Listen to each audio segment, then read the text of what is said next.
This is a review of the Seiko SNK805. This is a Seiko automatic watch, which means no batteries are required. It's powered by the movement of your wrist, which means you never have to buy new batteries, and it will stop if you leave it for some time. That's fine, you can just leave it for a bit and then set it whenever you next wear it.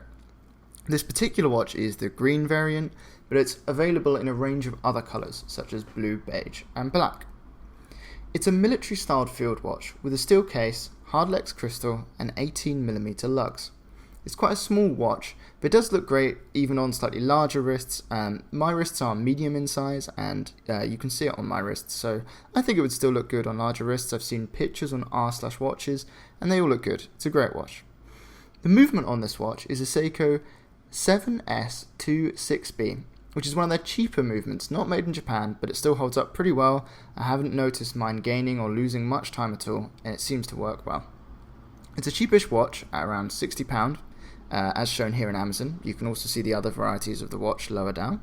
It's a very popular starter watch, and it crops up a lot on Reddit and other watch forums, and soon you'll see why. The one you're seeing here, my watch, was bought about 6 months ago, so it's seen a fair amount of daily use. I've been wearing it to work pretty much every day for, I'd say, 3 of those months. Then I got my Alpinist, and I've been wearing that a lot more. But this is the watch that gave me the love for that Alpinist and made me want it, because it's kind of like a mini Alpinist in that it's green and it's a Seiko, I guess. So as you can see, there's hardly any physical marks on the watch. It still looks great, which I think is testament to the watch's durability more than my carefulness, because I haven't taken any particular care of this watch. I think it's good to treat a watch with respect, but if it gets scratched, it gets scratched. It's just a sign of the use of the watch. Every scratch tells a story. The face of the watch itself is very clear, and whilst a little bit busy, I wouldn't call it crowded at all. It follows a classic military design. The outer ring actually indicates the minutes, and the inner does hours, which is a little bit different from other watches, but I like it. It's a bit unique. This watch is very easy to read, even at a glance. The body itself is stainless steel, and it has like a nice matte effect, which means it scratches a bit less, and also it looks a bit more casual than, say, the Alpinist.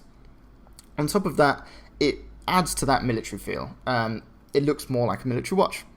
The minute and hour hands are loomed, I guess is the word, which means they glow in the dark, and the second hand has a lume dot at the end.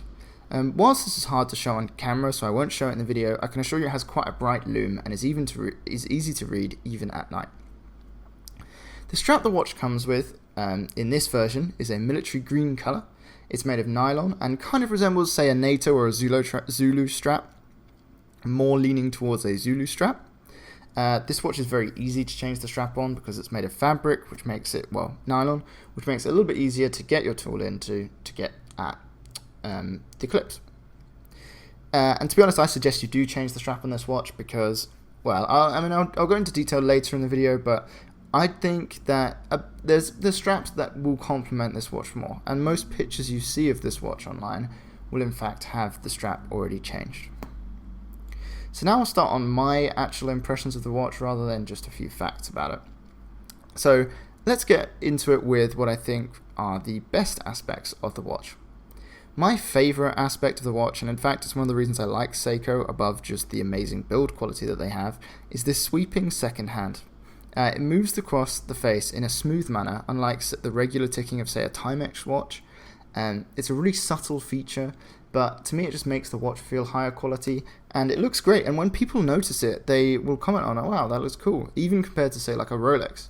Obviously this mechanism is not as high quality as a Rolex, but as I mentioned earlier, it keeps good time, and it's pretty cool. Another thing I really like about the watch is the styling, which is military, as I mentioned earlier. It kind of reminds me of a Hamilton khaki field, which is about a £200-300 watch, so much more expensive. Sorry about that, you can hear the cars going past. But this watch does look a cut above its price bracket, and it's sure to catch some eyes because of that. As people have said before, which I've read online on r/watches and a few other places, if you see someone wearing one of these, you tend to think that person's into watches. It's a good way to show you're an enthusiast to other enthusiasts. I say a layman wouldn't notice that, but I think people on R-slash watches would, especially if you've got something like a NATO on it. And this is constantly recommended as the best starter watch to everyone, because at about £60, it's just so high quality for that. And I prefer it to say, I've seen some £100 watches, which are more like fashion watches. Another great cheap brand is actually Orient, if you want to look into them.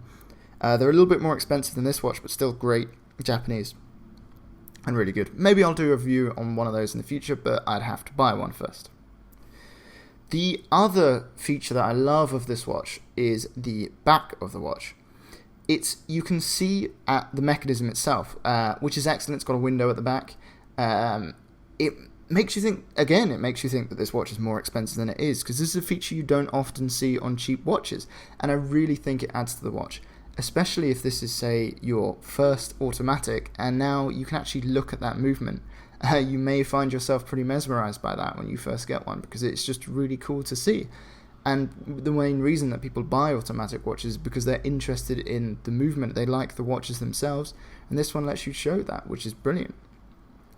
So now, let's move on to some negatives of the watch. Don't act so surprised that because at this price tag, of course there will be some issues.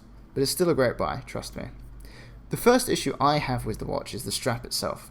It looks pretty great, as you've seen, but the main issue for me is the nylon that it's made from, which if I wear the watch for a long period of time and I get a little bit sweaty, it can make me itch a bit, so I don't like wearing it for hours, although I will wear it if it matches my outfit, say I'm wearing a green t-shirt or something. But as I mentioned before, it's easy to change the strap, as will be shown in this video.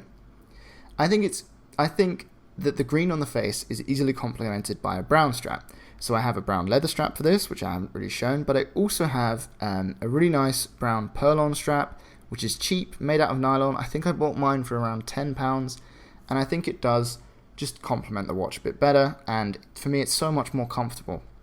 So I would change this if you get the chance.